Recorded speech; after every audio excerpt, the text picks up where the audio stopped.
म्हणून त्यांचं मी अतिशय विशेष या निमित्ताने अभिनंदन करतो। बाजूला धाराशिवमध्ये देखील आमच्या प्रताप सरनाईक हे तिथले पालकमंत्री आहे, त्यांनी अतिशय चांगलं काम हे धाराशिवमध्ये केलं। आमचं एकदा आमचा शेतकरी हा आपल्या पायावर उभा राहायला पाहिजे अशा प्रकारचा प्रयत्न आमचा आहे।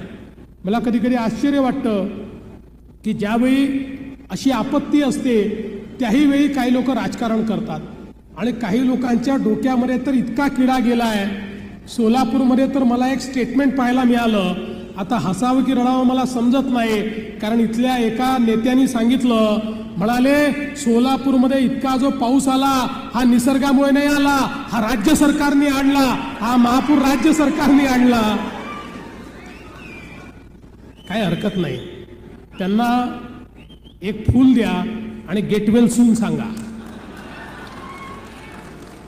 कधी कधी परिणाम होतो असा, म्हणजे मानसिक परिणाम असतो।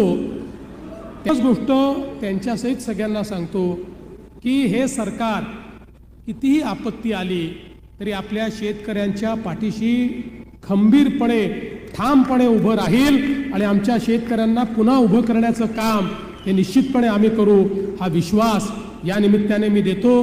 पुन्हा एकदा मी माननीय आमचे मुरली अण्णा मोहोळ पालकमंत्री आणि घोडावतजी आपल्याला विनंती करतो की ही विमानसेवा नीट चालू राहिली पाहिजे, कारण आमचे म्हणजे तुम्ही चांगलंच चालवता पण प्रायव्हेट ऑपरेटरबद्दल